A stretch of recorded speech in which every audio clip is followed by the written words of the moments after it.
everyone, welcome back to Learn Easily channel. Please do subscribe my channel for more videos. Ring Out, Wild Bells is a poem by Alfred, Lord Tennyson. Published in 1850, the year he was appointed Poet Laureate, it forms part of In Memoriam, Tennyson's elegy to Arthur Henry Hallam, his sister's fiancé who died at the age of 22. Let's learn the poem's summary by stanza-wise. First stanza. Ring out, wild bells, to the wild sky. The flying cloud, the frosty light.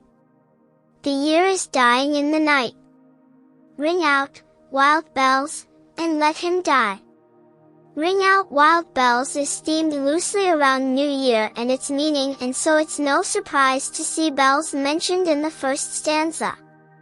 However, they are described as being wild. This is a striking word to describe them and helps set the underlying tone for the rest of Ring Out, Wild Bells. The allusions to the holiday season continue with the narrator describing the light as being frosty. The words used are quite evocative as the narrator uses the words dying and die in the last two lines, primarily about the year itself. I think this is describing the fact that the year is drawing to a conclusion, albeit in a particularly powerful way. The second time death is used is in the last line of this stanza and refers to a nebulous hymn. Who is this? Santa? Jesus? Second stanza. Ring out the old, ring in the new. Ring, happy bells, across the snow. The year is going, let him go. Ring out the false, ring in the true. The first line introduces a familiar concept of ringing in the new year. Out with the old and in with the new, etc. Here bells are described as being happy rather than wild. This creates a much softer image. It then proceeds to talk about the year going and instructs to let him go. Here is this man, once again. Who is he? Is the year being personified? Is the narrator telling us to let go of the previous year?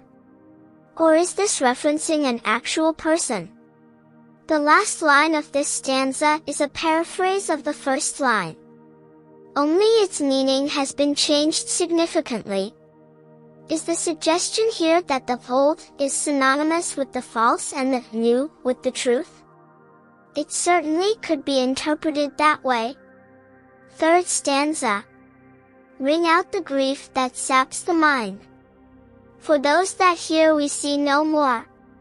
Ring out the feud of rich and poor. Ring in redress to all mankind. Here we see this idea of bell ringing continues. Here the text is telling us to ring out grief.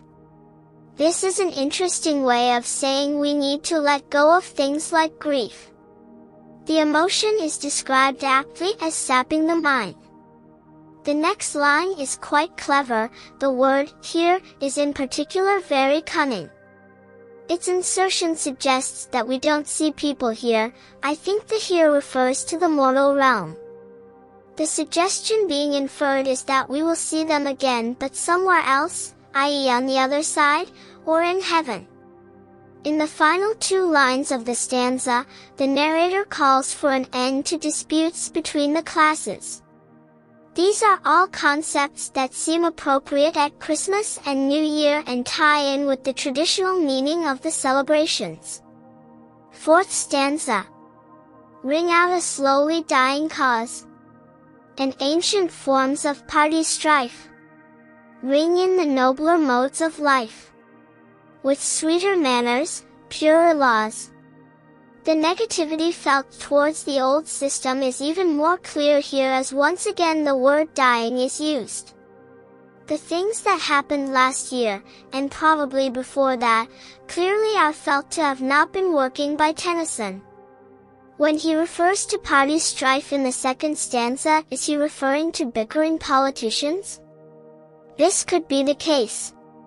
It is clear either way that he feels the system is broken and he calls for a nobler way of life, better manners, and purer laws. 5th stanza. Ring out the want, the care, the sin, the faithless coldness of the times. Ring out my mournful rhymes, but ring the fuller minstrel in. We see in this stanza of Ring Out Wild Bells the narrator once again describes the negatives that they see, the things they want to oust going into a new year. What is interesting is that you can see why they want to get rid of want and sin, but care. Perhaps they are suggesting they want to get rid of caring for frivolous things. In the second line the cold is one again mentioned, but this time it is ascribed to the era that they live in. The narrator even states that they want their own moaning to be wrung out. Perhaps a bit of self-deprecation just to add a pinch of humor? They request a fuller minstrel. A minstrel is another word of a performer. 6th stanza.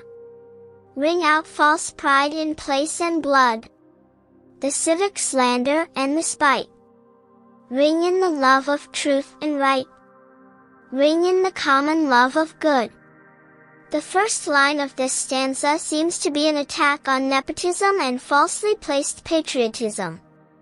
Although when you read on he continues to attack the ideas of civic slander, so perhaps he is more unhappy about the local state of his home country. The things he wants these concepts to be replaced with are hard not to appreciate. He wants to ring in love and truth and goodness. How can you disagree that those aren't good things to be espoused heading into a new year? 7th stanza. Ring out old shapes of foul disease. Ring out the narrowing lust of gold. Ring out the 1,000 wars of old. Ring in the 1,000 years of peace. In this stanza, he argues that we should get rid of the disease, which is perhaps a bit hopeful. In the second line, I think the suggestion is that the love of money is something that should disappear with the new year, and finally he turns his attention to war. He wants to usher it out and replace it with peace. Whilst it would be amazing if that happened, it is unlikely. I think this highlights the idealist nature of Ring Out Wild Bells. 8th stanza. Ring in the valiant man and free, the larger heart, the kindlier hand. Ring out the darkness of the land. Ring in the Christ that is to be. Interestingly, this stanza starts with the narrator talking about introducing rather than doing away with something. He talks about how he wants mankind to be going forward, valiant, free, big-hearted, and kind. The last line is interesting as he talks about ringing in Christ. Is this a reference to the second coming? Does he think this is the only way that the world could be the way he wanted?